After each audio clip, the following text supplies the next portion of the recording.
시청자 여러분 안녕하십니까. 법률방송 현장과 사람 10년 대담 2025년 대한민국 헌법이 갈 길은 진행을 맡은 석대성입니다. 경제 악화와 민생고, 여러 사건 사고와 정치적 극한 대립 속에서 2024년을 보내고 새해를 맞이합니다. 법률방송은 한국 사회가 얼어붙은 전국을 이겨내고 봄을 맞이하기 위해선 대한민국의 존립근간인 헌법부터 돌아보자는 결론에 도달했습니다. 특히 최근 벌어진 비상계엄 사태는 많은 국민이 헌법의 의미에 대해 다시 생각하는 계기가 됐는데요. 오늘 헌법학자 두 분을 모시고 진정한 법치와 자유를 위해 대한민국 헌법이 지향할 방향을 모색해 보겠습니다. 장영수 고려대학교 법학전문대학원 교수, 그리고 최윤철 건국대학교 법학전문 교수와 함께합니다. 장 교수님 안녕하십니까? 안녕하십니까? 예, 최 교수님도 안녕하십니까? 안녕하세요. 네, 본격적으로 토론 진행해 보도록 하겠습니다. 먼저 이 지난 계엄 사태에 대해서 이야기해보지 않을 수가 없는데요. 장 교수님 특히 그 보수 정당에서 또 많은 활동을 하시고 자문을 맡으시면서 많은 조언을 또 하시기도 했는데 이번 계엄 사태 어떻게 보셨습니까? 저는 비상계엄 선포 현장을 보면서 이거 잘 납득이 가지 않는다. 네. 윤 대통령도 법률가 출신이고 이 헌법상의 비상계엄의 요건을 모르실 리가 없는데 지금 얘기한 걸 보면은 그 요건을 충분히 갖췄다고 할 수가 없거든요. 네. 그래서 저는 개인적으로는 혹시 국민들에게 말하지 못한 북한의 급변 사태라든지 이런 것들이 있었던 건 아닌가 네. 이런 생각을 했는데 나중에 보니까 그것도 아니었었고 예.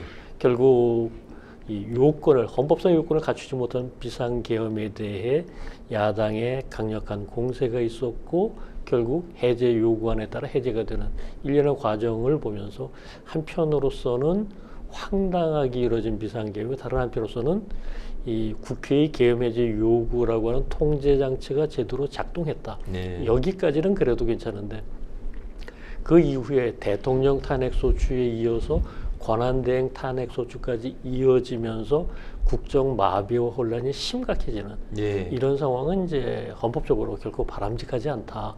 이런 부분들에 대해서는 적절한 자제와 중용이 필요하지 않았나 그런 생각을 합니다. 예, 그리고 최 교수님도 요즘에 언론에 자주 노출되고 계시죠. 그리고 한국 그 법학교수회 2차 시국선언에 또 동참을 하시기도 했는데 이번 사태에 대해서 좀 한 말씀 해주시죠. 네. 12월 3일 날 10시 23분 경이었죠. 사실 TV를 그때 보고 있었는데 자막에 나오면서 깜짝 놀랐습니다. 사실은. 그래서 지금 계엄 선포를 해야 되는 그런 상황인지 또 그리고 계엄 선포를 했는데 그 헌법 77조가 말하고 있는 그 요건을 좀 구비한 상태인지 지금 그런 것은 전혀 아닌데 어떻게 갑자기 저런 계엄 선포가 있을까? 저게 가짜 뉴스 아닌가? 뭐 이런 생각까지 할 정도였었습니다. 어쨌든 지금 계속해서 이제 여러 밝혀진 바에 따르면은 그리고 또 검토된 바에 따르면은 그 계엄 선포 헌법이 정하고 있는 계엄 선포 요건은 충족하지 못했었고 또 계엄 선포에 이르기까지 일련의 과정도 헌법이 정하고 있는 절차에 따르지 못했다라는 점, 그리고 그 이후에 역시 헌법에 따라서 국회의 계엄 해제 요구, 그리고 또 탄핵 소추로 이어지는 이제 사실 수업 시간에는 이제 이야기하는데 그것이 현실로 쭉 진행되고 있는 것을 보면서 우리 헌법이 갖고 있는 그런 그 통제가 작동을 한다는 점도 있었지만 또 한편에서는 지금 이러한 그 상황이 되지 않음에도 불구하고 이런 생각을 또 그리고 실제 그 계엄 선포를 했다라는 점에서 상당히 놀라운 이제 그런 생각을 가졌습니다. 그리고 이제 계엄 선포 후 계엄 해제 이후 일련의 탄핵 소추 탄핵 심판 절차의 개시 그리고 또 이어지는 이제 대통령 권한대행의 또 다른 이제 그 탄핵 소추 또 이어지는 그 경제부총리의 대통령 권한대행 현재 상황을 보면서 가능한 빠른 시간 내에 지금 헌법이 제대로 작동을 하고 있는데요. 좀 더 작동을 해서 완전한 헌법 상태로 빨리 복귀하는 것이 가장 좋지 않을까 이런 생각을 하고 있습니다. 예, 그 시국선언 동참 그 서명하실 때 좀 감정이나 뭐 과정이나 이런 것 좀 궁금한데. 뭐 시국선언 그 자체가 그렇게 중요한 건 아니고요. 지금 뭐 비상계엄 그 요건 자체 그 우리가 헌법이 규정하고 있는 그런 내용들 그리고 그 이후에 벌어지는 여러 상황들에 비추어서 그런 부분들이 이 헌법을 지금 위반했었고 그리고 빨리 헌법 상태로 회복되기 위해서는 힘을 보태는 것이 의견을 내는 것이 적절하지 않나 네. 그래서 서명을 하게 된 겁니다. 네. 그리고 그 윤석열 대통령이 왜 계엄을 선포했을까를 두고도 많은 얘기가 나오고 있는데요. 그 윤석열 정부를 돌아보면 애초에 뭐 지난 대선 결과부터가 애초에 너무 초박빙이었다. 그래서 입법부가 더불어민주당이 사실상 입법부를 장악하면서 국정 운영이 처음부터 힘들었다 이런 지적도 나왔었습니다. 그래도 이 헌법에 따라서 야당이 대통령의 권한을 충분히 인정해줬어야 하는 것 아니냐 이런 목소리도 있었는데요. 어떻게 생각하시는지 먼저 이번에는 최 교수님께 여쭤보겠습니다. 네.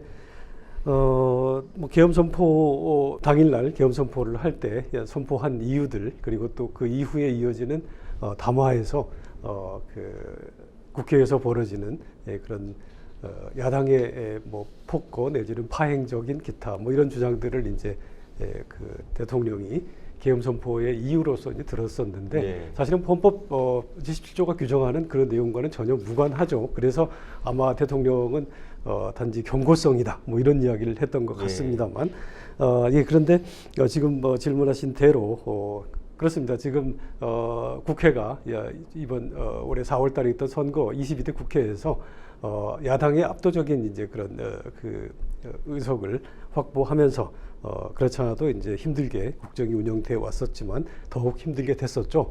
물론 그 전에 대통령 선거에서도 근소한 차이로 이제 당선이 되면서 그런 한계가 있을 것이다라는 이제 그런 예상은 있었지만 그 결과가 2년이 지나면서 국회의원 선거에서 의회가 이제 압도적인 그 수가 더 변해버리는 그런 상황이 돼버렸고 그렇다고 한다면은 이제 우리 선거의 주기가 이제 대통령 선거가 있고 그리고 국회의원 선거가 있고 또 뭐 지방 선거도 있고 합니다만 그 자체가 하나의 그 주권자인 국민들의 하나의 선택도 또 가야 할 방향들을 제시해 준 거로 이렇게 이제 보고 있습니다. 그게 이제 우리 대의민주주의 제도 하에서 주권자의 의사들이 선거를 통해 반영이 되는 것이기 때문에 그렇다고 한다면 대통령도 그러한 점들이 물론 매우 어려웠다는 것은 알고 있습니다. 네. 민주당도 국회 내에서 압도적인 다수를 가지고 여러 이제 그 대통령이 이제 추구하고자 했던 그러한 정책 방향들을 근거지는 법률들에 대해서 법률 안들에 대해서 이제 계속 반대했었고 그런 점이 이제 매우 어려웠겠지만 그 점은 이제 우리가 갖고 있는 민주주의 시스템 속에서 선거를 통해서 국민들의 의사들이 이렇게 변하고 있다는 점들 그렇다면 거기에 맞추어서 그런 부분들을 충분히 고려하면서 이제 서로 대화를 했었어야 되는데 처음부터 이제 그런 대화의 상대로서 인정하지 않고 오로지 뭐 표현대로 하면은 뭐 척결해야 되는 이런 정도까지 생각하고 있다라고 한다면 이 부분은 좀 문제가 있었다고 생각을 하고요. 그리고 그러한 점에서 헌법이 정하고 있는 그런 방향에서 어떤 대통령 권한을 민주당이 완전히 부인했다라고 보기에는 또 그것도 또 문제가 있는 것 같고요. 그 부분은 매우 아쉬운 부분입니다만 이 주권자인 국민들의 의사가 항상 변하고 있고 그 변하고 있는 현재 의사가 어떠한 것인지 그런 부분들을 늘 고려하고 그리고 국정을 했었어야 되지 않을까 뭐 이렇게 생각을 합니다.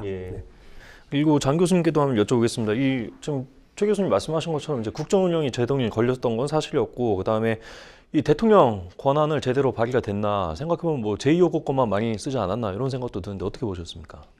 그런데 지금 저는 기본적으로 이 대통령 선거 이후에 여야 간의 대화와 타협이 너무 없었다. 사실 보통은 외국도 그렇고 우리나라도 그렇고 일단 뭐 대통령이 당선되면은 최소한 몇 달 정도, 길게는 뭐 한 6개월 정도는 이른바 밀월관계라고 해서 웬만한 것들은 들어주고 존중해주고 어찌됐건 국민 다수의 결정에 의해서 대통령이 된 것이니까요. 그런데 이번엔 그런 게 하나도 없었습니다. 또 윤 대통령도 이재명 대표 한번 만나자라고 했는데 그 만나자는 것도 거부하면서 거의 1년 정도를 갖다 끌었지 않습니까? 이런 것도 저는 잘못됐다고 생각을 합니다. 결국은 이 민주주의의 기본이 이 대화와 타협의 정치라고 얘기를 하는데 과연 그런 대화와 타협은 어디로 갔느냐. 여야 모두가 이렇게 하다 보니까 결국 정부는 밀어붙이겠다고 그러고 야당은 막겠다고 그러고 이러면서 지난 몇 년을 보냈고 결국 그게 켜켜이 쌓여가지고 이번 비상계엄과 탄핵 같은 일들로 이어진 것 아닌가 예. 저는 그렇게 봅니다. 예, 그래서 일단 계엄이 선포가 됐고 이번 사태로 이 한국 민주주의가 한계를 보였다. 그러면서 동시에 새로운 희망을 찾을 기회가 됐다. 이런 평가도 나오고 있는데요. 특히 민주화 이후에 최초의 계엄 선포, 대통령에 대한 내란죄, 국헌문란 혐의 탄핵 소추, 그리고 헌법재판관 공백 사태, 대통령 권한대행 탄핵 시도가 됐고 탄핵이 됐죠. 그다음에 1년의 사태를 겪으면서 이 헌법상으로도 많은 혼란이 있었는데요. 이 법률의 공백, 헌법의 사각지대가 드러났다는 게 중론인데 이번 사태가 한국 민주주의에 어떤 영향을 줄 거라고 보는지 두 분 교수님께 좀 여쭤보겠습니다. 먼저 장 교수님 답변 부탁드립니다.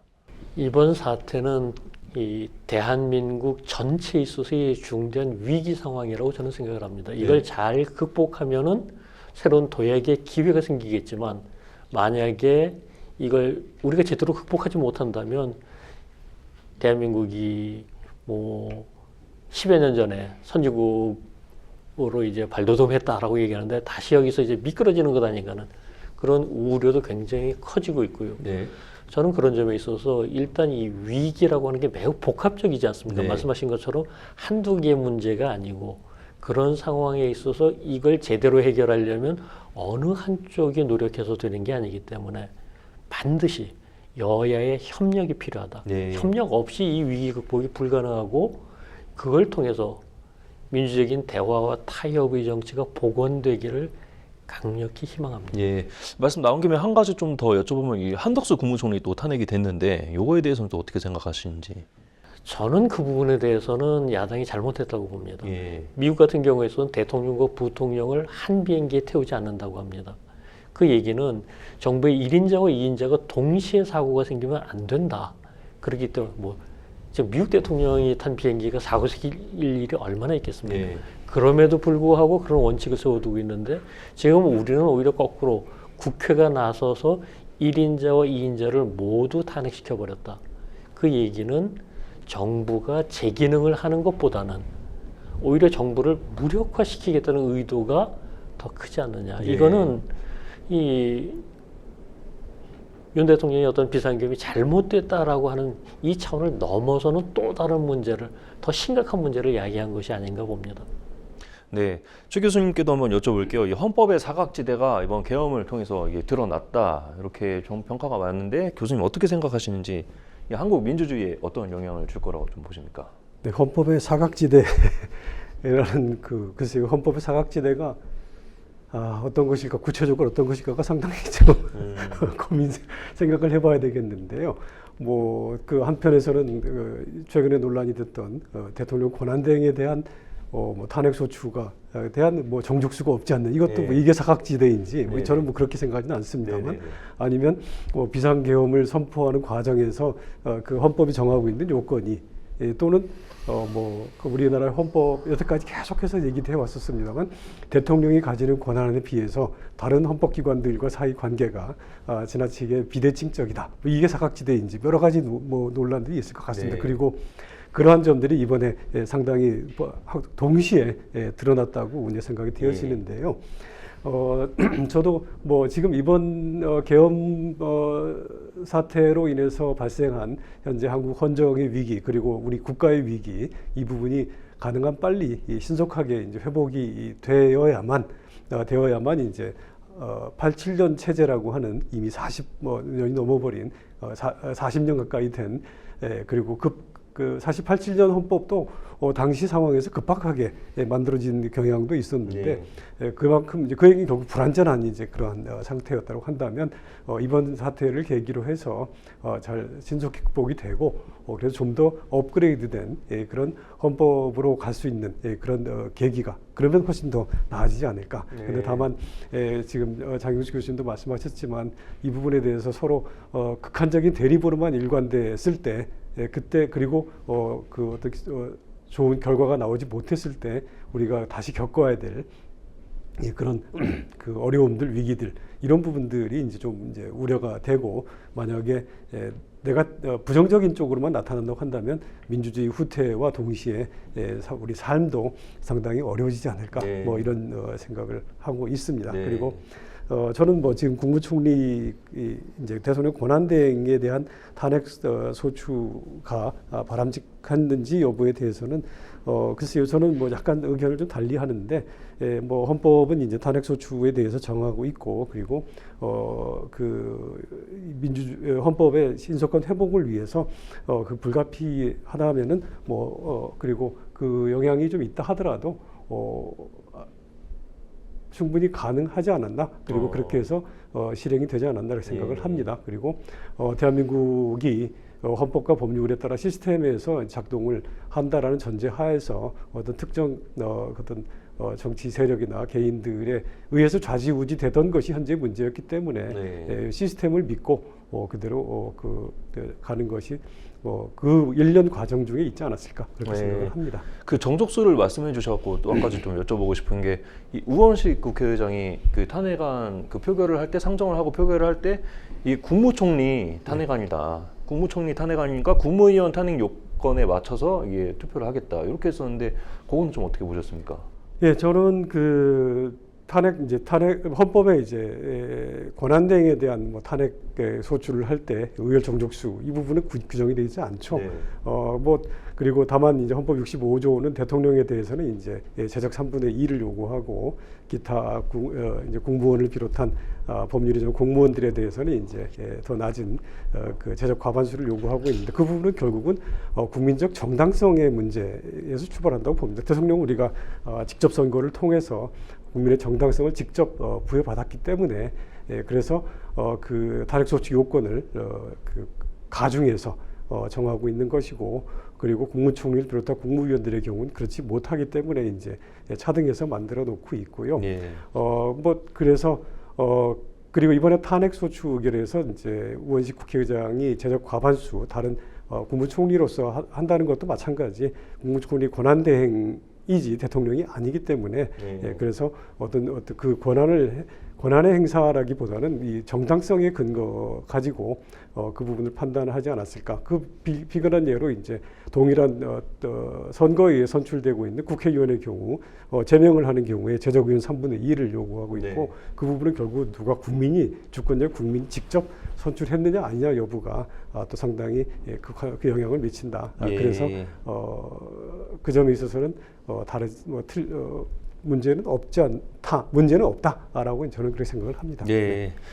그리고 이 헌법 77조도 문제가 되고 있습니다. 이 비상계엄 시에 언론, 출판, 집회, 결사 등의 자유를 제한하는 내용인데요. 이게 현 시대상에 비춰보면 구시대적 조치가 아니냐 이런 비판도 있고, 반면에 이 가짜 뉴스가 사회 혼란을 야기하는 현실도 부정할 수가 없는데 어떻게 생각하시는지 먼저 이번에는 최윤철 교수님께 여쭤보겠습니다.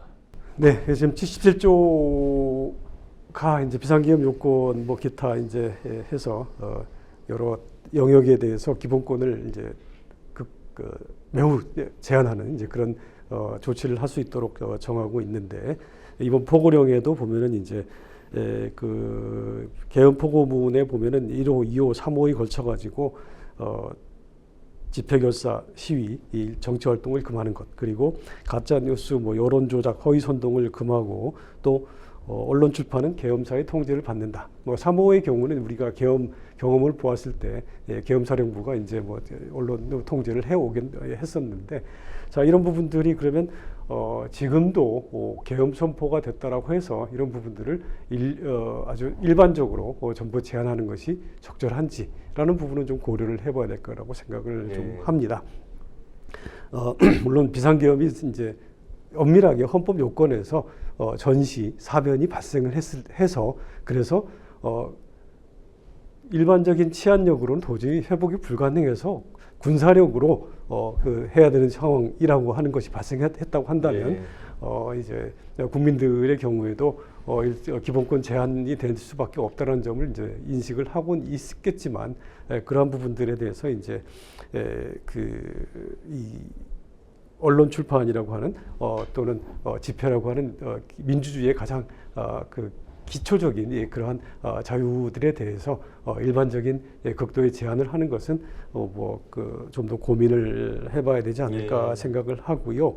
그리고 뒤에 이제 그래서 그런 면에서 이제 좀 구시대적인 그런 것이 아닌가. 그리고 좀 더 앞에 좀 더 그 앞 단계에서 과연 그 전시 사변이라고 하는 것이 한반도 우리나라의 경우에 대한민국 전체에서 일반적으로 다 보편적으로 전부 생겨나는 경우들이 있을 수 있겠고, 그러한 경우에는 뭐 이제 어쩔 수 없겠습니다만 이 부분을 이제 판단의 문제일 수도 있습니다만 우리가 갖고 있는 일반적인 치안 경찰이 약 10만이 넘는 경찰력을 갖고 있는데 그러한 부분으로도 충분히 컨트롤이 가능하다라고 하는 지 여부를 계엄을 이제 고려하는 쪽에서 매우 깊게 좀 생각을 해야 되지 않을까 그렇게 생각을 합니다. 네, 그 77조 헌법 77조 이 자유의 제한이냐 아니면은 뭐 이게 가짜뉴스 방지냐 이런 거에 대해서 또 얘기가 나오고 있는데 장 교수님은 또 어떻게 생각하시는지 궁금한데요. 예,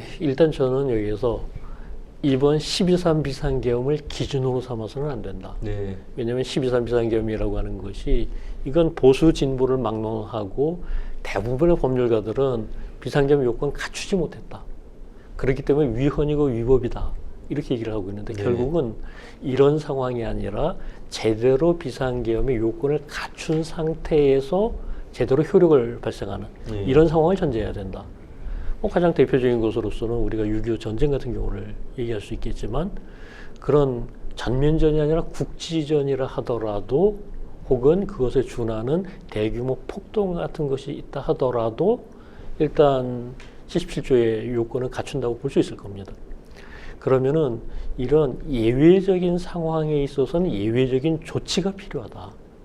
특히나 뭐 국지전 상황이라더라도 이 전쟁 상황이라고 하는 것은 안 그래도 평상시에도 북한에 있어서는 이른바 정보전이라고 해서 온갖 루머를 퍼뜨리고 그걸 통해 가지고 그냥 민간 사이의 가짜뉴스 수준이 아니라 전쟁 차원에 있어서 이 정보전을 펼치는 것이 기본 전략으로 되어 있는데 이런 것에 대한 대응이 없을 수 있느냐? 저는 그건 아니라고 생각을 합니다. 그리고 이제 한 가지 더 말씀드리고 싶은 것은 사실 독일 같은 경우에 있어서는 나치당의 어떤 경험 때문에 위헌정당 해산 제도를 갖다 도입을 했습니다. 그리고 이제 서독 초기에 이 나치당의 후신인 사회주의 제국당하고 그다음에 이제 공산당하고 두 개의 정당을 해산했고 그 이후 수십 년 동안 정당을 해산시킨 경험이 없습니다. 그러다 보니까 이걸 박물관의 녹슨 칼이다라고 하면서 좀 비아냥거리는 이거 쓸 일이 언제 있겠느냐 민주국가인데 그런데 최근에 이제 극우 정당, 극좌 정당들이 나오면서 이거 필요하지 않느냐. 계속해가지고 이제 심사를 하게 되는 이런 상황이 벌어지고 있거든요. 지금 우리가 남북 간의 대치 상황이라고 하는 것을 생각을 했었을 때 이거 비상계엄 같은 거 왜 필요하냐라고 안이하게 생각할 것 아니다. 언제 또 이런 일이 벌어질지 모르기 때문에 이거는 수십 년 동안 안 썼다 하더라도 대비는 필요하다.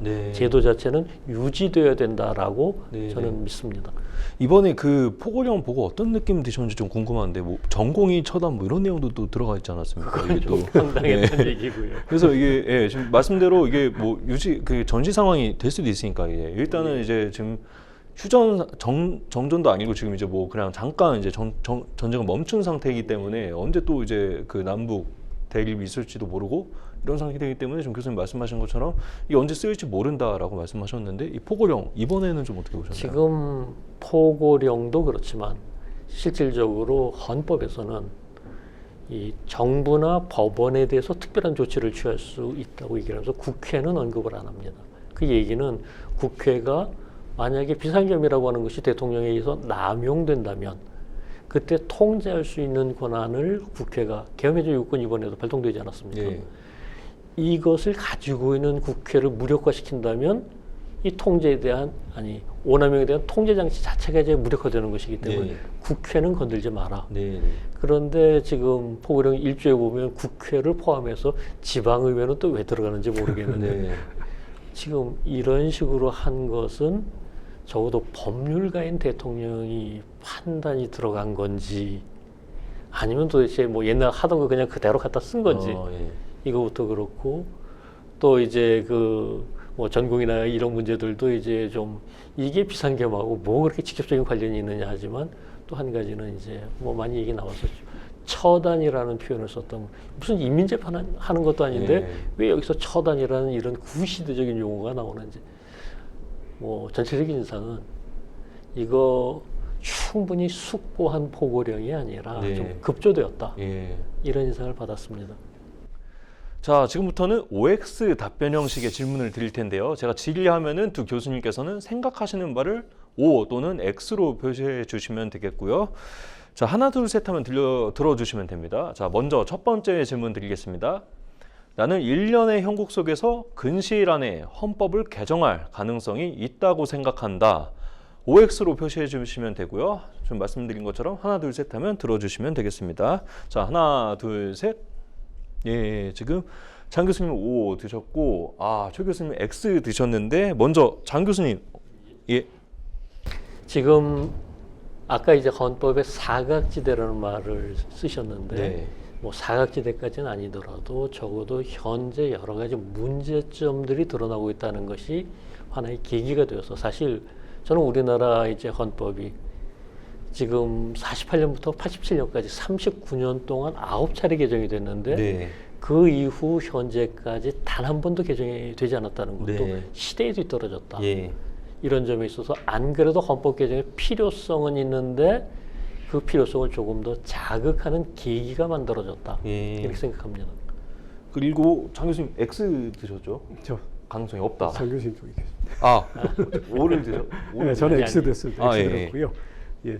장 교수님께서 O 드셨고 네네네. 저는 X를 네네네네. 했는데요. 이제 근시일이라고 이제 표시된 점에 지목을 했는데 네네. 뭐 헌법 개정은 장 교수님 말씀해 주신 대로 우리가 87년도 이후에 40년이 가까워지는데 헌법 개정이 필요했음에도 불구하고 사실 이제 지난번 문재인 정부 때는 대통령 제안 헌법 개정안이 국회에 제출됐다. 국회에서 의결이 안 되고 네. 이제 폐기된 적이 있었습니다만 현 상황을 전제로 했을 때는 근시일 안에 헌법 개정은 지금 어렵지 않을까. 지금 헌법 개정 문제가 현재 문제가 아니라 현상 회복의 문제가 더 급하기 때문에 그런 의미에서 말씀드렸고요. 네. 헌법 개정은 아마 언젠가 뭐 다음 뭐 어떻게 될지 뭐 탄핵 심판 절차가 결과가 어떻게 될지도 모르겠습니다만 다음 정부 내지는 뭐 어쨌든 헌법 개정은 있을 것으로 보여집니다. 다만 근시일이라고 했을 때 이 계엄 사태와 결부해서 그 헌법 개정은 불가능할 것으로 저는 생각을 합니다. 네. 네. 자, 그리고 두 번째 OX 질문입니다. 자, 고 노무현 전 대통령 그리고 박근혜 전 대통령 시절에 이어서 헌법재판소가 또 한 번 여론의 주목을 받게 됐는데요. 이 윤 대통령의 탄핵 심판에 이목이 쏠리고 있는데, 자, OX 질문 드리겠습니다. 현재 헌법재판소는 정치의 압력으로부터 잘 독립돼 있다고 생각한다가 질문입니다. 자, 하나 둘 셋 하면 들어주시면 되고요. 자, 하나 둘 셋 들어주시면 됩니다. 네. 장 교수님 X시고 최 교수님 이번에 반대로 O 들어주셨습니다. 이번에는 최 교수님께 먼저 여쭤볼게요. O 드신 이유가 잘 독립되어 있다고 생각하시나요? 네. 예, 지금 87년도 헌법에 이제 우리 헌법재판소가 물론 헌법재판소 그 전에도 한번 그 헌법에 규정이 됐었지만 설치되지 못하고 한 경험이 있죠. 네. 그런데 87년도 헌법에서는 헌법재판소가 이제 규정이 되고 설치돼서 지금까지 헌법재판소가 잘 운영이 되고 있는데 뭐 우리가 이제 헌법재판소를 뭐 이게 사법기관이냐 아니면 정치적 기관이냐 뭐 해서 뭐 학교 우리가 수업 시간에는 뭐 정치적 사법기관이다 네. 뭐 이렇게 얘기를 합니다. 그래서 헌법재판소는 본질적으로 사법기관이지만 헌법의 그 특징상 이제 정치적인 영향 또 정치적인 면을 고려를 할 수밖에 없고 또 헌법재판의 결과가 뭐 우리가 박근혜 대통령 탄핵 심판 사건에서도 보았었고 노무현 대통령 탄핵 심판 사건에서도 보았었고 또 통합진보당 해산 심판 사건에서도 보았습니다만 어떤 정치적 파장들 또 어떤 그를 있기 때문에 그런 의미에서 이제 정치로부터 독립돼 있다고 정치로하고 완전 분리돼 있다라고 볼 수는 없지만 네. 하지만 이 헌법재판소가 정치적으로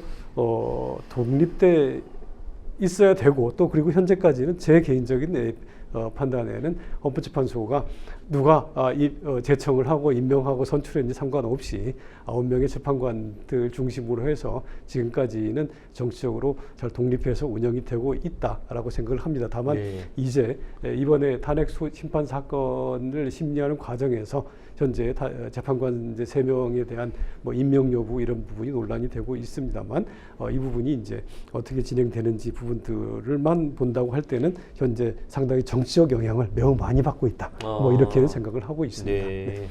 자, 지금 장 교수님 그 X 드셨는데 뭐 이 헌법재판소가 뭐 정치의 뭐 최종 판결소다 뭐 이런 얘기도 있었는데 예, 장 교수님 X 드신 이유 예.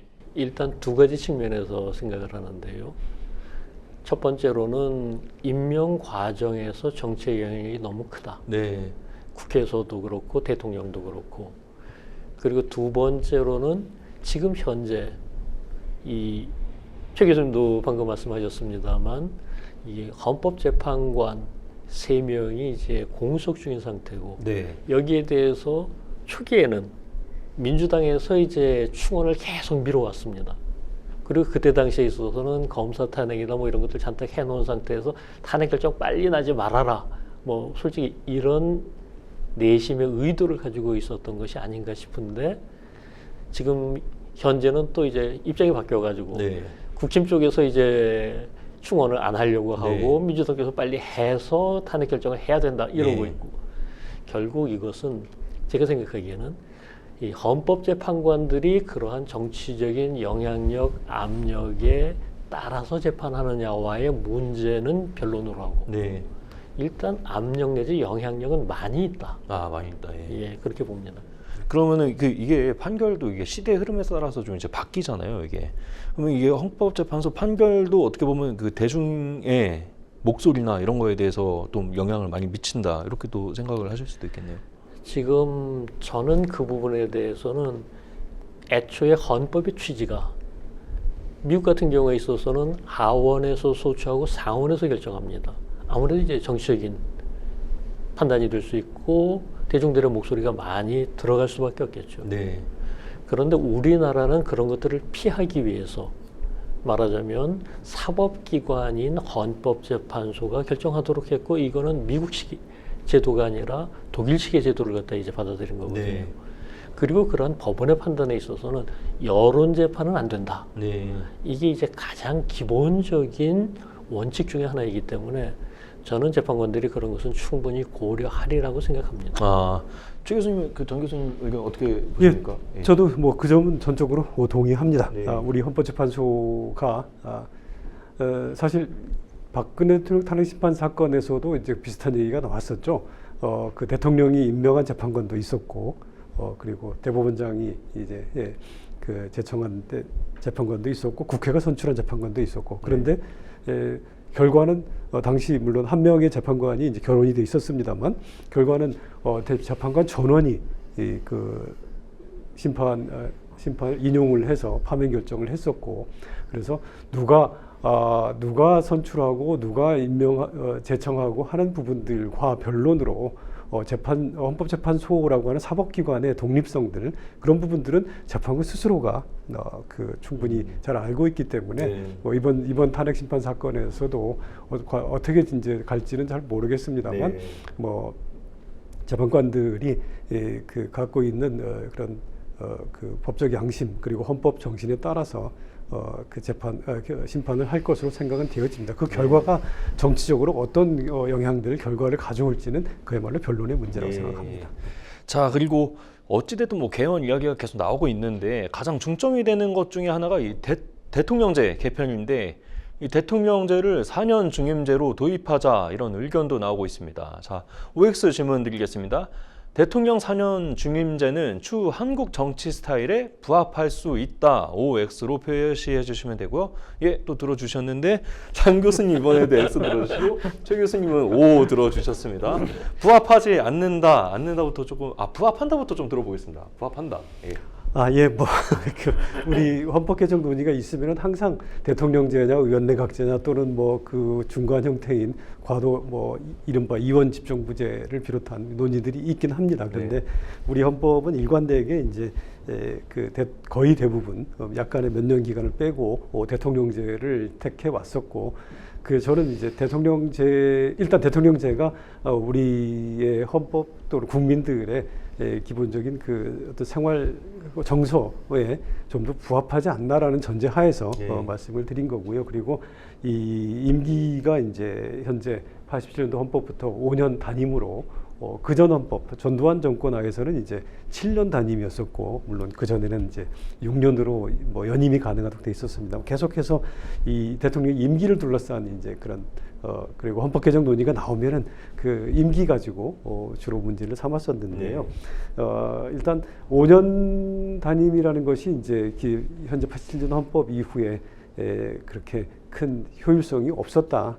뭐 책임을 물을 수 있는 방법도 없고 또 다른 문제이긴 합니다만 선거 주기가 국회의원 선거와 뭐 또 달라지면서 또 이 갑자기 레임덕이 올 수도 있고 뭐 이런 여러 가지 문제가 있었다고 보여지고요. 그래서 오히려 대통령제를 가지되 중간에 신임을 묻고 하는 것들, 그리고 다른 국회의원 선거랑 맞물려 가지고 해서 그 책임성을 확보하는 방향에서 중임제가 적절하지 않을까. 현재 대통령제를 유지하는 전제하에서 중임제가 적절하지 않을까, 그런 생각입니다. 네. 그러면 지금 좀 이렇게 제왕적 대통령제다 이런 식으로 이제 권력이 많이 쏠려 있는데 이런 거에 대해서는 좀 어떻게 보세요? 예, 뭐 이제 그럴 수 있습니다. 5년 단임으로 이제 되기 때문에 어떤 면에서는 한편에서는 어차피 내가 뒤에 평가받을 일도 없고 책임이 없기 때문에 소극적으로 할 수도 있겠습니다만 이제 5년밖에 되지 않기 때문에 한편에서는 조급해질 수도 있고 뭐 그렇다고 하면은 이제 본인이 처음에 대통령이 되고자 했을 때 가지고 있었던 그러한 생각들, 그런 부분들을 가능한 이 기간 내에 관철시키기 위해서 지금 현재 헌법이 갖고 있는 그런 대통령의 모든 권한들을 충분히 사용을 해야 되겠다라는 그런 생각을 가지지 않을까. 그리고 이제 뭐 여러 가지 비상대권을 비롯한 여러 가지가 고민스럽지 않을까 생각이 듭니다. 자, 장 교수님 X 들어주셨는데 그럼 뭐 5년 단임제가 좀 맞다고 생각하시는 건지 아니면 지금 저는 일단 최 교수님하고 거의 비슷한 맥락에서 정부 형태를 바뀌지 않는다. 정부 형태를 바꾸게 된다. 의원내각제로 한다면 뭐 독일식의 대통령을 둔다, 4년 중임제 할 수 있고, 또 뭐 프랑스나 이런 이원정부제를 했었을 때도 고려해 볼 수 있다. 그런데 현재의 정부 형태 하에서는 오히려 곤란하다. 왜냐하면은 지금 절대적인 뭐 대통령의 우위, 제왕적 대통령 이런 것들도 그렇지만 지금 현재 시스템 하에서 4년 중임이라는 게 8년 단임이 되지 않을까. 이 부분에 대한 우려가 너무 크거든요. 이 부분을 갖다가 다른 보완 장치를 통해서 완화시키기 전에는 4년 중임을 그냥 이것만 당장 도입하는 것은 득보다 실이 더 클 수 있다. 그렇게 생각합니다. 그리고 이 대통령제가 권력 집중화가 되니까 이게 양극화를 더 유발한다 이런 의견도 있던데 이런 거에 대해서는 좀 어떻게 보세요? 저는 그 부분은 굉장히 크다고 생각하는 게 이것은 일종의 승자 독식이거든요. 대통령제라고 하는 것 자체가 미국에서부터도 승자 독식의 시스템이다라고 인정을 하지 않습니까? 다만 미국 같은 경우에 있어서는 이게 승자 독식이지 승자 독재는 아니다. 이렇게 얘기를 하는 것은 여러 가지 제어 장치가 있기 때문입니다. 연방제를 통한 분권이라든지 혹은 이 정치 문화상 이 여당 내에서도 대통령에 대한 반대 세력이 있어서 트럼프 1기제 집권 당시에 있어서 트럼프 대통령의 어떤 이민 정책 같은 것을 민주당뿐만 아니라 공화당 의원들도 함께 나서서 저지했던 것이라든지 혹은 연방 대법원이 중재자 역할을 상당히 효과적으로 한다든지 이런 것들이 제어 장치가 됐는데 우리는 그게 없어요. 그러다 보니까 이런 승자 독식이라고 하는 것이 있는 상태에서 오히려 미국 이상의 제왕적 대통령이 되고 제어 장치는 없다. 그러면 갈등이 더 커질 수밖에 없거든요. 저는 그런 점에 있어서 이 강력한 권력 집중의 갈등을 키운다는 말에 전적으로 동의합니다. 아, 예. 자, OX 질의응답은 여기까지 하겠고요. 자, 오늘 신년을 맞아서 대한민국 헌법이 나아가야 할 방향에 대해서 이야기를 하고 있습니다. 헌법을 꼭 바꿔야 하느냐 이런 의견도 있는데요. 미국은 이 수정헌법이죠. 건국 이래 27번이나 헌법을 개정했지만 반면에 그 일본은 2차 세계대전 이후에 미국 주도로 바뀐 헌법을 지금까지 또 쓰고 있는데, 자, 질문 드리면은 대한민국 헌법 개정 꼭 필요한가를 두고 좀 여쭤보겠습니다. 교수님, 아까 그 헌법이 바뀌어야 한다고 좀 이렇게 필요성에 대해서 얘기를 해주셨는데 좀 바뀌어야 된다고 동의를 하실 것 같아요. 법이라고 하는 것은 역사성을 갖습니다. 우리가 흔히 뭐 보편타당한 자연법 같은 것을 얘기하지만 현실적인 실정법은 그럴 수가 없거든요. 아, 예. 그리고 헌법도 마찬가지입니다. 결국 시대의 변화, 사회의 변화에 대응하지 못하는, 그 수용하지 못하는 법은 결국 국민으로부터 외면받게 되고 직인을 하지 못하게 됩니다. 네. 그렇기 때문에 이제 헌법도 시대의 변화를 수용하면서 적절한 시간에 따라서 바뀌어야 되는데, 아까 말씀드린 것처럼 우리 헌법은 지금 재헌헌법부터 현행헌법까지 39년 동안에 9차례나 바뀌었는데, 그 이후 거의 비슷한 시간 37년이 지나도 38년이죠. 이제 이렇게 되면 한 번도 안 바뀌었다. 당장 금방 바뀔 것인지 여부에 대해서도 네. 저랑 최 교수님이랑 벌써 의견이 다르다. 이런 것들을 고려했었을 때 이거는 뭐라고 할까, 헌법의 지체라고 할까, 네. 이게 굉장히 심각한 문제고, 또 한 가지 우리가 여기서 예를 들 수 있는 게 제2차 세계대전 이후에 전승국이던 영국은 그때 당시까지는 세계 최강이었었거든요. 그런데 굉장히 쇠락해 버렸습니다. 네. 반면에 패전국이었던 독일은 오히려 그 후 빠르게 부흥해서 지금 현재 영국보다도 훨씬 더 앞서 나가고 있습니다. 네. 그 차이를 가져온 게 뭐냐? 결국 시대에 맞는 국가 시스템. 네. 특히 영국은 이제 불문법 국가이다 보니까 그런 국가 시스템을 신속하게 변경하는데 상당한 어려움을 갖습니다. 네. 반면에 독일은 이거 과거 우리가 시스템이 잘못됐다, 고치자, 민주적인 것으로 혹은 경제 분야에서 효율적인 것으로. 네. 그러면서 이런 식의 빠른 성공을 가져올 수 있었다는 네. 점을 우리도 고려를 해야 되는데, 지금 우리나라의 경우에 있어서는 민주화 이후에 있어서도 여전히 제왕적 대통령이다라고 하는 것에 주목할 필요가 있습니다. 네. 그건 뭐냐면은 1970년대, 80년대에는 개발 독재라고 하는 모델이 뭐 세계에서도 인정할 정도의 성공을 거뒀습니다. 이른바 뭐 가진 자원이 별로 없고 자본도 없고 인재도 부족한 상태에서 선택과 집중을 통해서, 그리고 그것을 그냥 시장에 맡겨가지고 될 수 있는 게 아니니까 정부 주도적으로 해서 우수한 인재들을 특정 분야에, 자본들을 특정한 기업에 집중시키면서 경제 성장이나 이런 걸 이끌어 왔었던 거지 않습니까? 성공했다는 건 좋습니다. 그 과정에서 여러 가지 뭐 문제가 있었다는 건 잠시 접어둡시다. 그런데 그때는 그때라 하더라도 지금은 21세기 대한민국에서는 그때만큼 인재가 부족하지도 않고 자본이 부족하지도 않습니다. 네. 그런데 그때 시스템을 그대로 끌고 가고 있습니다. 네. 네. 지금 청와대 중심이니 대통령실 중심이니 하는 것 자체가 그렇거든요. 이거 바꾸지 않으면 대한민국이 새로운 도약을 이루기는 매우 어렵다. 예. 그런 점에 있어서도 바꿔야 된다. 예. 저는 그렇게 생각합니다. 예.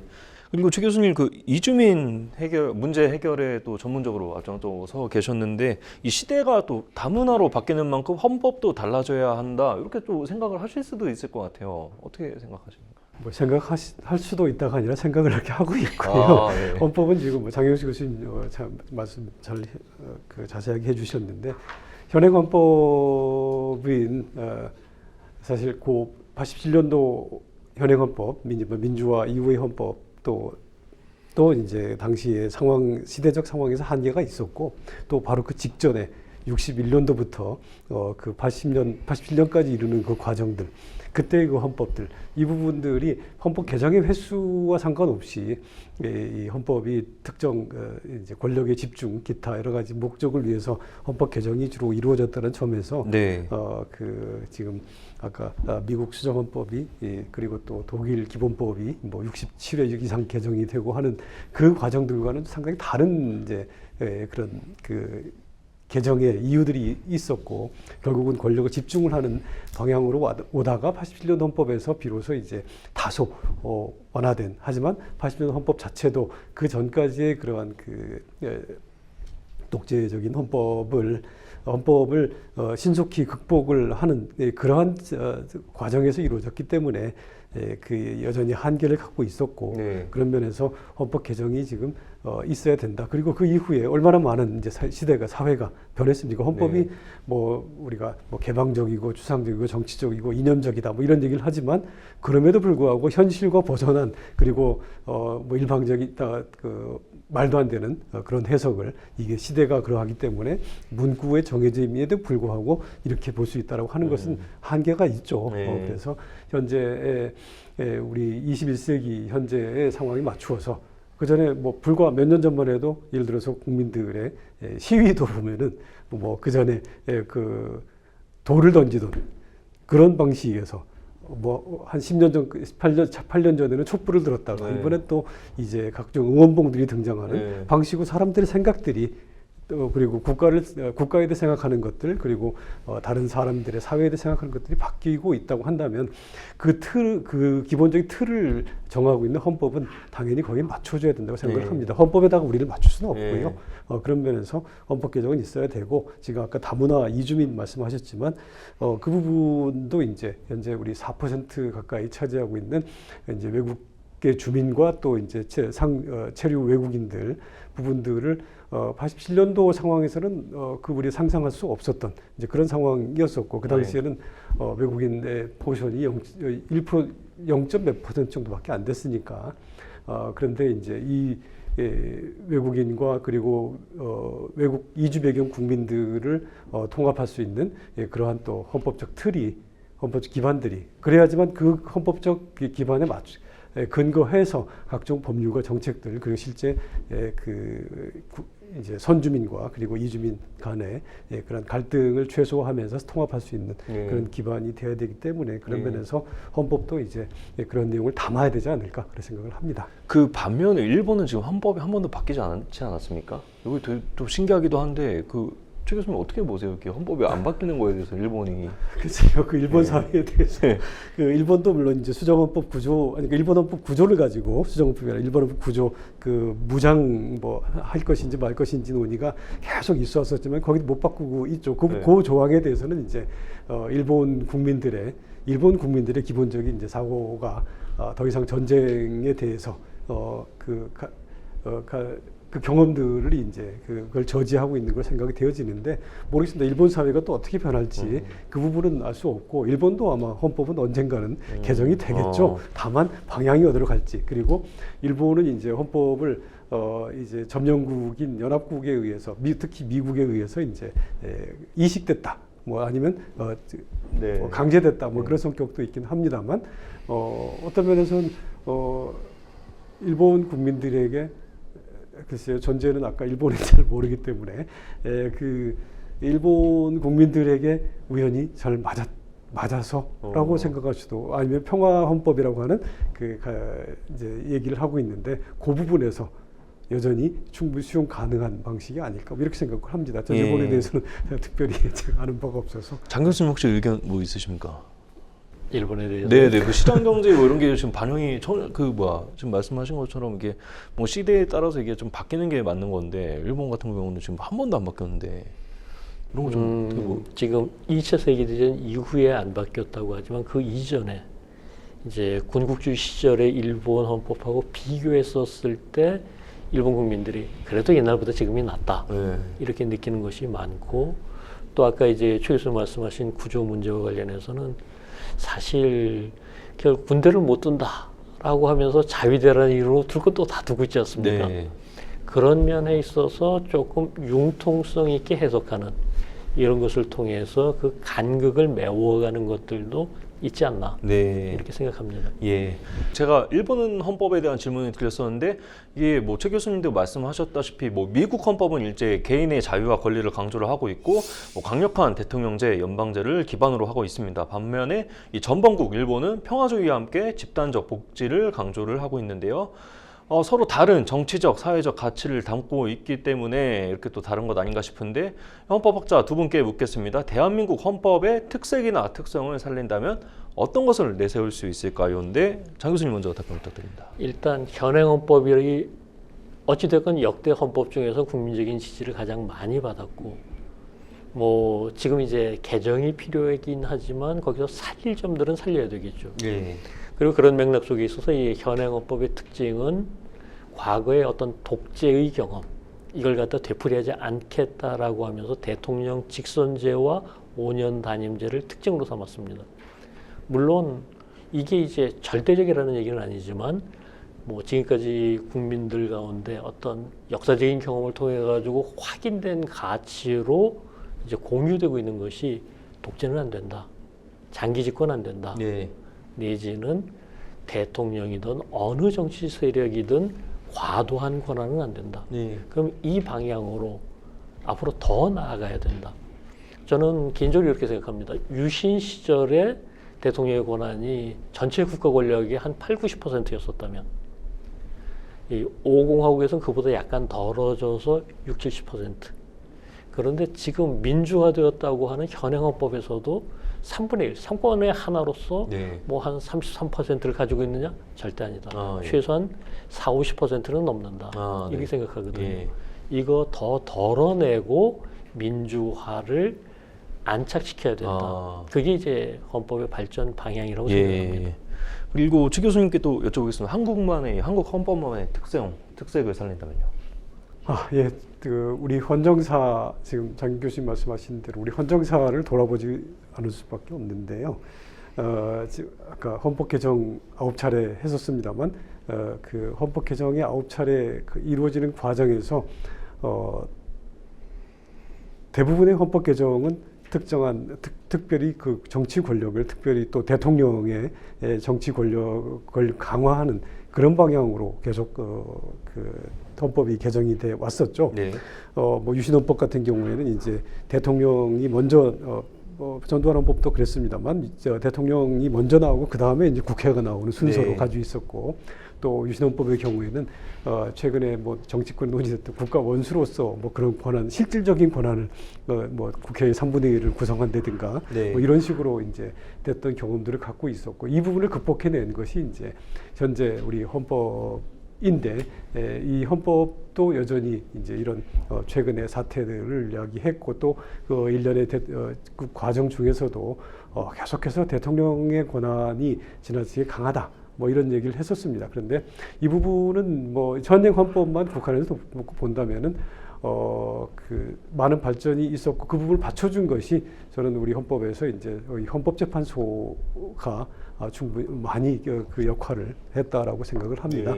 뭐 이제 헌법재판소를 우리는 이제 독일식의 독립된 사법기관으로 두고 있고 미국은 연방대법원이 합니다만 일본도 최고재판소가 이제 그 기능을 담당하고 있는데 뭐 물론 미국과 일본은 이제 그 나름대로의 헌정사적인 또 경험들에 의해서 그렇게 된 것이고 우리는 이번 헌법에서 실제 기능하는 그리고 이 집중된 권한들을 견제하고 통제하는 데 가장 헌법재판소가 좀 효율적이지 않았을까? 네. 뭐 그런 생각을 합니다. 그래서 예.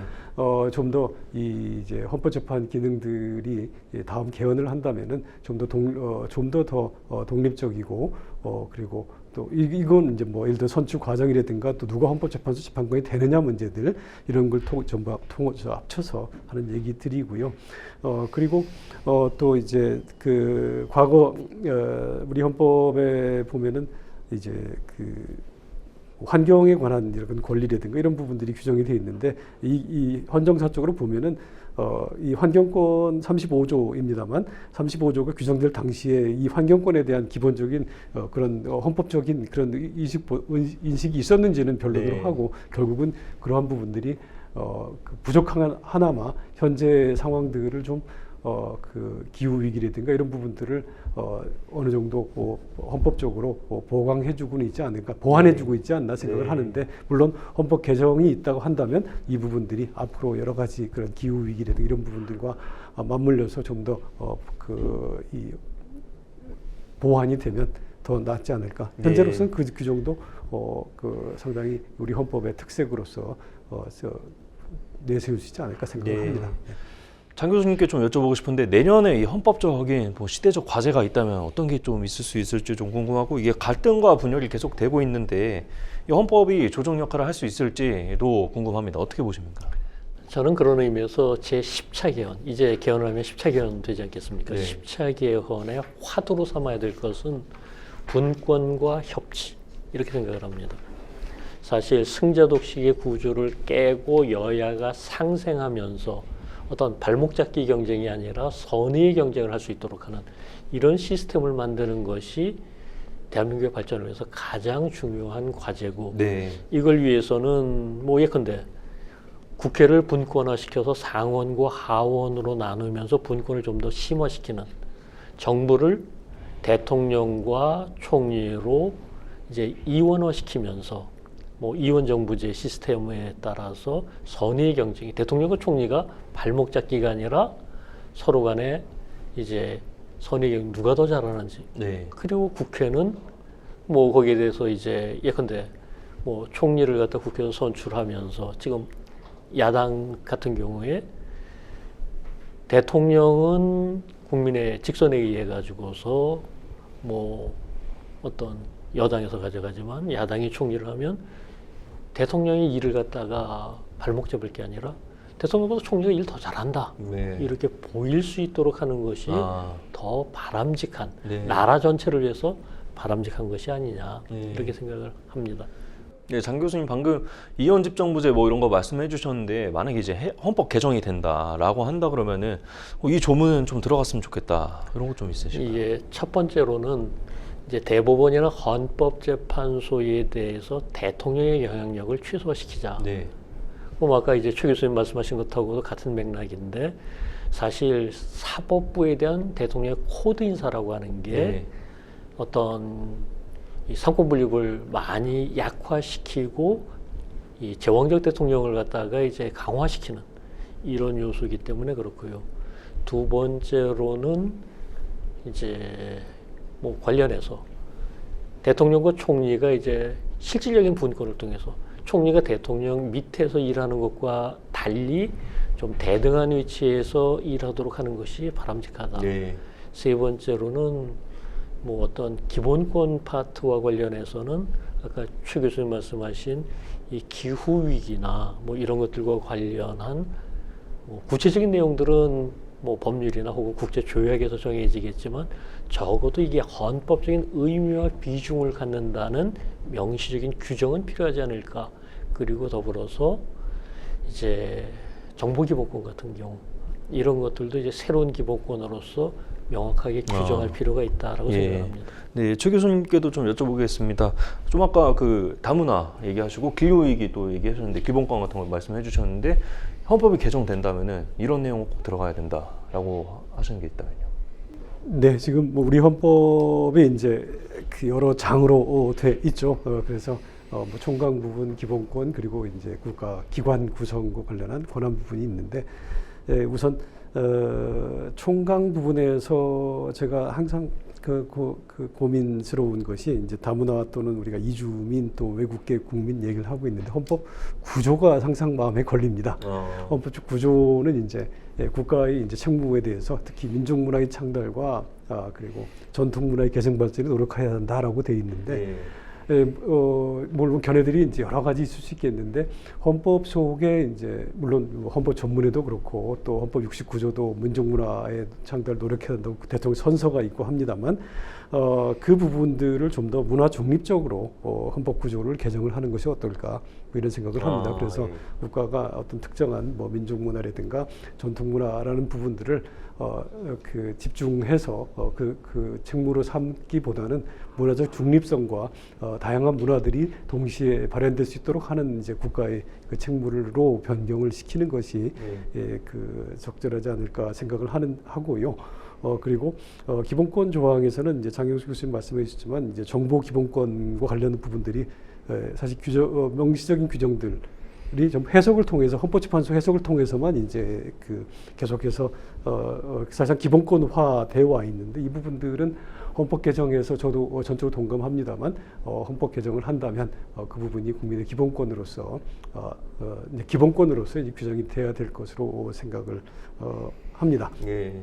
그리고 예. 이제 그리고 이제 그 통치 구조 쪽으로 가서는 이제 뭐 지금 집중돼 있는 그런 대통령의 권한들 그리고 다소 약한 그런 법원의 독립들 우린 모르겠습니다. 왜 333이 되어 왔는지 모르겠는데 대법원 그 헌법재판소 중앙선거관리위원회 위원 보면은 항상 물론 그게 형식적인 그런 권력 분립이 물 생각을 한 건지 모르겠지만 지나치게 형식적이고요. 실질적으로 그 기관의 헌법적 독립성을 얘기한다고 한다면은 그 부분을 어떤 방식으로 구성하는 것이 더 그 권력 분립을 원칙을 그 구현하는 것인지를 좀 더 고민을 해봐야 되지 않을까 생각을 합니다. 네.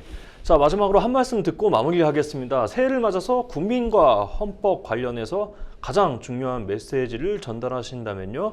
장영 교수님 먼저 좀 들어보도록 하겠습니다. 민주국가에서 주권자는 국민입니다.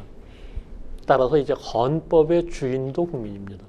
국민이 헌법에 대해서 더 큰 관심을 갖고 또 이제 그러한 관심에 따라 헌법의 내용을 개선하고 그 개선된 헌법을 올바르게 지킬 때 대한민국의 민주주의와 법치주의가 튼튼해지고 그리고 대한민국 전체가 발전할 것이라고 저는 믿습니다. 네. 자, 최 교수님도 마지막으로 한 말씀 부탁드립니다. 네, 헌법은 주권자인 국민 스스로가 스스로의 자유와 권리 또를 지키기 위해서 불가피하게 어떤 특정 기관들을 구성을 하고 기관에게 이제 권한을 부여한 국가가 수범자인 이제 규범이죠. 그래서 그런 부분들을 이제 국가 기관 권한을 담당하고 있는 국가 기관들이 항상 그 명심을 해야 되고 국민들은 스스로의 자유와 권리를 지키기 위해서 그리고 보호받고 보장받기 위해서 항상 그 국가 기관의 권한이 제대로 행사되고 있는지를 늘 관심을 갖고 또 그리고 정기적인 그러한 판단 이제 선거겠죠. 선거를 통해서 의사를 명확하게 담을 수 있는 그런 생각들과 그리고 실제 행동이 옮겨져야 된다고 생각을 하고 있습니다. 그래서 헌법은 사실상 어떤 면에서는 다른 법률에 비교한다면은 헌법은 공기 같은 이제 그런 것이라고 생각을 합니다. 그래서 평소에 잘 모르다가 하지만 없어서는 안 되는 그런 부분들을 항상 그 생각을 하고 늘 국가 기관과 그리고 또 사회 구성원들 서로 상호간에 그런 부분들을 존중하는 그렇게 생활을 하는 것이 맞다고 생각을 합니다. 네. 자, 2025년 새해를 맞아서 헌법학자의 시선에서 바라보는 대한민국의 미래와 헌법 방향에 대해 이야기하는 시간을 가졌습니다. 법률방송은 2025년에도 헌법적 가치를 발전시키기 위해 최선의 노력을 다하겠습니다. 신년대담 여기서 마칩니다. 함께해 주신 장영수 교수님, 최윤철 교수님 감사합니다. 네, 감사합니다. 감사합니다.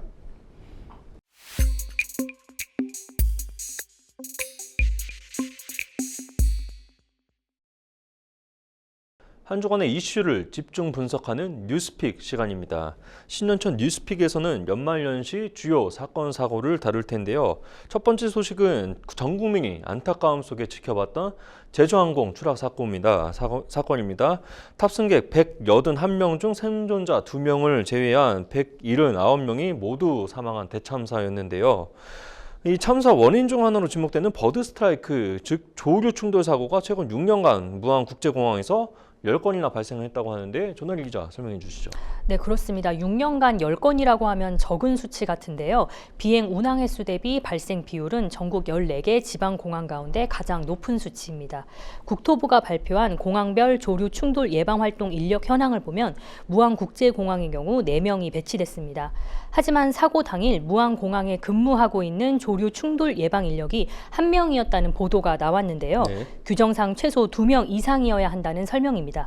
정부는 이에 대해서도 조사를 진행할 방침입니다. 네, 그 버드 스트라이크 생각보다 많이 일어나고 있다 이렇게 얘기가 나오는데 어떻습니까? 예, 그렇습니다. 항공기는 1만 미터 이상 상공에서는 새와 충돌할 일이 없지만은 이륙 직후나 착륙 직전에는 발생 가능성이 높습니다. 네. 빠른 속도로 상승 또는 하강 중인 항공기가 몸무게 900g의 청동오리 한 마리와 충돌했을 때 순간 충격은 4.8톤에 달하는 것으로 알려졌는데요. 네. 특히 새가 엔진 속으로 빨려 들어가면 화재가 발생할 수 있고 대형 사고로도 이어질 수 있습니다. 네.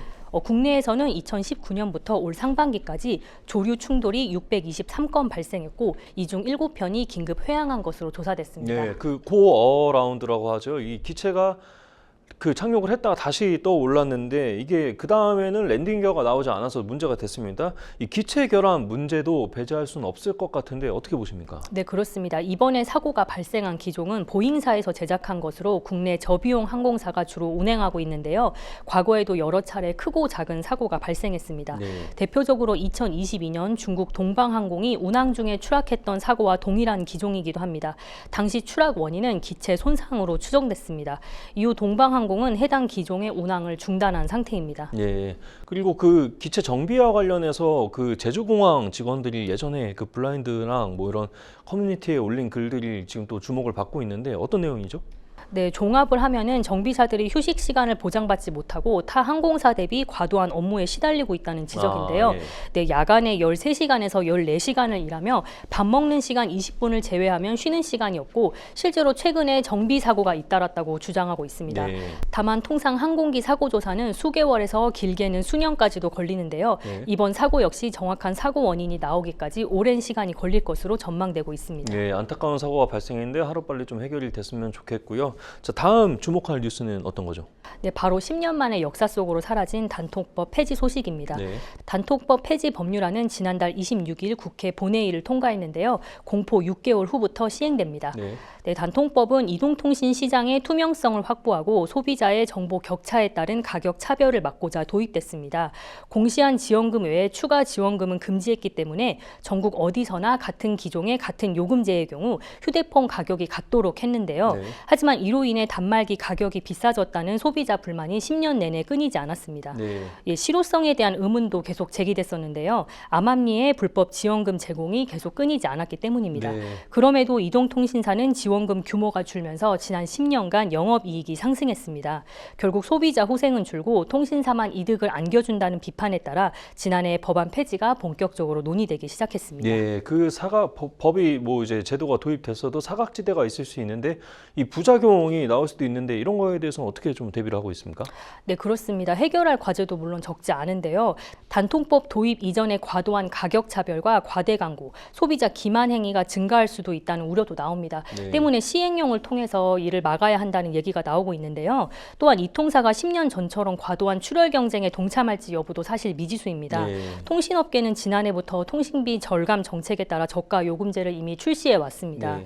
아울러 지금 국내는 물론 글로벌 이 통사들은 통신업보다는 이제 AI와 같은 새로운 사업에 많은 투자를 하고 있는데요. 예. 단통법이 폐지되더라도 예전처럼 많은 지원금을 내기 어렵다는 얘기가 나오고 있어 네. 실제 효과는 지켜봐야 할 것 같습니다. 네, 마지막으로 그 탄핵 정국에 대해서 좀 얘기를 해보겠습니다. 어떤 이슈가 또 주말에 있었죠?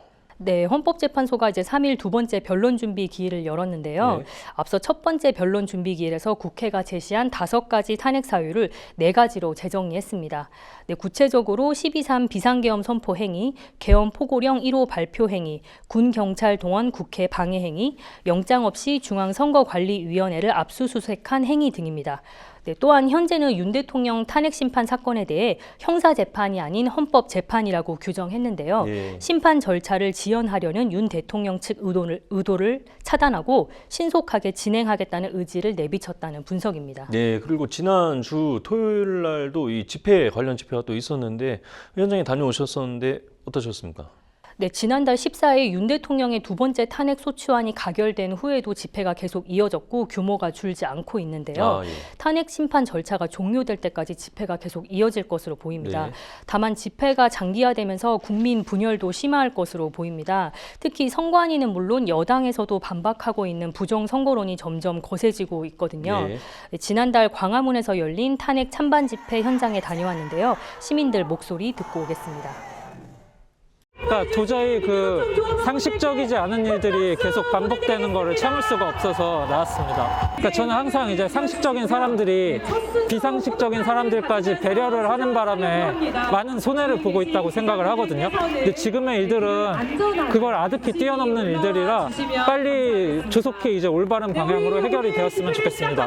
근데 저번에 탄핵이 가결돼가지고 이제 안 나올 줄 아는데 너무 막 한덕수 총리가 거부권 쓰고 막 탄핵이 가결 안 될 것 같아가지고 이건 좀 막 눈물이 나올 것 같아서 나왔습니다. 억울하게 지금 내란 수계로 몰려가지고 지금 핍박을 받고 있는 윤석열 대통령 탄핵을 반대하는 집회에 나왔습니다.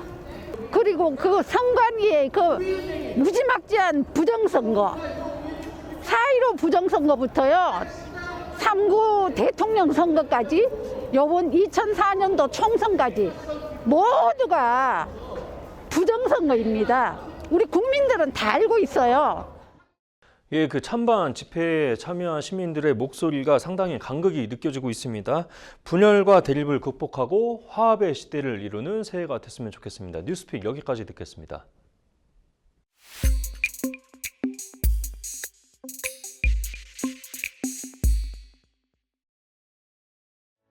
이번 주 현장과 사람 여기서 마칩니다. 2025년에도 더욱 좋은 내용으로 찾아뵙겠습니다. 감사합니다.